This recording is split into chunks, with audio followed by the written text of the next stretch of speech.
Imagine getting knocked down not once, not twice, but 7 times, and still having the courage to stand tall.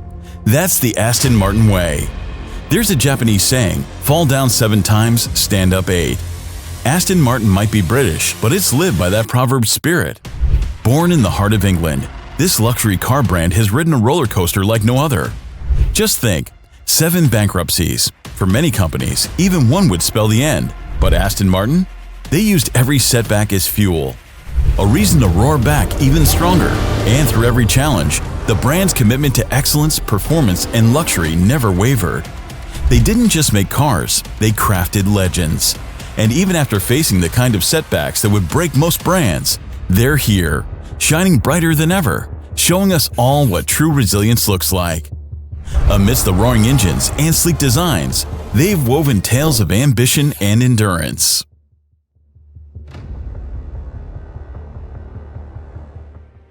Now it all started in the heart of Britain, where passion meets destiny.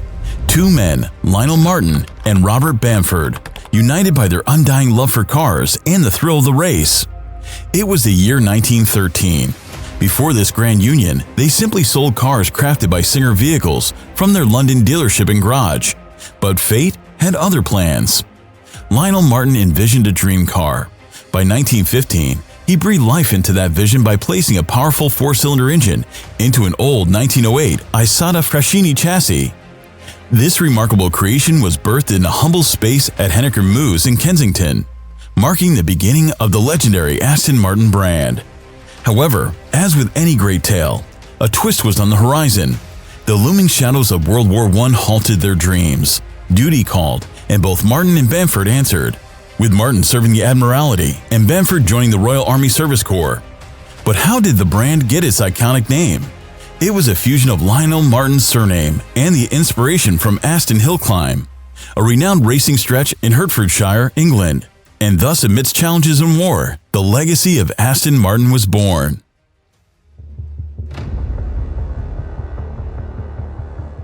As the war's shadows retreated, a renewed spirit blossomed with Lionel Martin.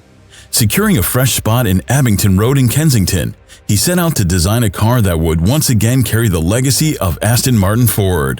1920, however, saw the departure of Robert Bamford. Just when the future seemed uncertain, Count Louis Zabrowski stepped in.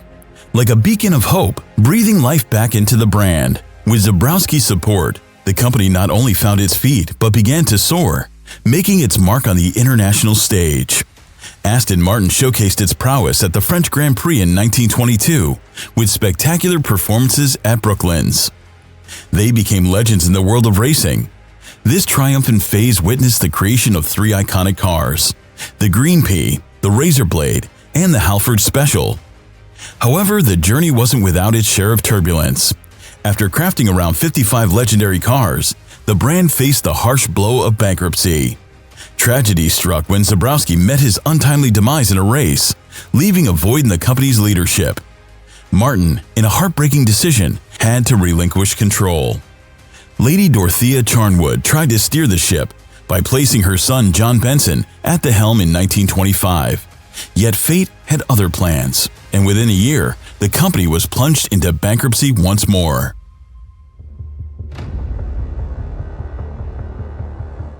In 1926 marked a pivotal turn in the tale of Aston Martin. With the clouds of bankruptcy looming large, another salvation came in the form of a consortium of investors. Bill Renwick, Augustus Bertelli, and the resilient Lady Charnwood united to breathe new life into the brand. With this resurgence, the company adopted a new identity, Aston Martin Motors. A relocation soon followed, with the production hub then nestled in the grounds of Whitehead Aircraft Limited, Hanworth, Feltham. This era is nostalgically remembered for the Bertelli cars, a tribute to the genius of Augustus Bertelli, who donned the hats of both the designer and the technical director. In a span of a decade from 1926 to 1936, the world saw some of the brand's most iconic models: the T-Type, Le Mans, MK2, the International, the Ulster, and the Speed model. However, the world was once again on the brink of conflict. Before World War II, Aston Martin's ownership switched hands twice. With the onset of the war, the Feltham factory pivoted from luxury cars to crucial aircraft components. And just when the future seemed bleak, there came David Brown, an industrial magnate. Brown not only purchased Aston Martin, but also integrated it with his tractor group. In a strategic move, he acquired Lagonda, combining resources and engines at Newport Pagnell. Under Brown's stewardship, the cars bore a signature touch, aptly named the DB series, an ode to his initials. That era celebrated the birth of classics, the DB2, the DB2/4, the DB2/4 MK2, DB Mark III, DB4, and the iconic DB5. For Brown, Aston Martin wasn't just a business venture, it was a passion, a hobby pursued with utmost dedication. His era witnessed Aston Martin's dual domination on the racetrack and the market. 1959 was particularly golden, with Aston Martin clinching the top 2 spots at Le Mans and earning the title of World Sports Car Champion. For even the casual observer, one particular Aston Martin model became legendary, the DB5, due to its association with the quintessential spy, James Bond, with the 1964 film Goldfinger. The world saw Bond and the DB5 in a thrilling union, a suave spy in service of the crown paired with a car that epitomized luxury and adventure. However, despite the euphoric successes, darkness started again to engulf Aston Martin in 1972. Financial turmoil reared its head, casting a shadow over the company's gleaming achievements. Despite its stellar reputation and iconic cars, the company had been operating without turning substantial profits for years. David Brown, having poured millions into the brand, ultimately decided to let go, selling the company to William Wilson. The following year saw the global economy dip into a recession. With limited capital at his disposal, William found himself in dire straits and passed the baton to a consortium led by Peter Sprague and Alan Curtis. Seeking stability, this new leadership aimed for a paradigm shift. They sought to capture a more elite market, focusing on affluent professionals, and initiated a modernization wave for the brand. Prices in line with the new strategy surged by 25%, yet the harsh winds of recession continued to batter the company, leading to yet another change of hands to Victor Gauntlet.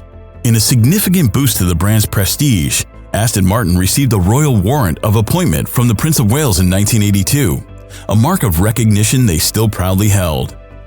Gauntlet, with his astute business acumen, realized the uphill task ahead. To bolster revenue streams, he ventured into the automotive parts sector, producing components for various brands. A serendipitous meeting with Ford's Walter Hayes in the mid-80s marked a new chapter. In 1987, Ford acquired a stake in Aston Martin, eventually transitioning to full ownership by 1991. Under Ford's wing, the assembly lines at Aston Martin began to hum with newfound vigor. By 1995, a whopping 700 vehicles bore the Aston Martin emblem. This partnership birthed several modern classics, the DB7, V12 Vanquish, and the DB9. However, as the wheels of fate turned, Ford, following an internal audit in 2006, decided to part ways with a portion of its stake in Aston Martin.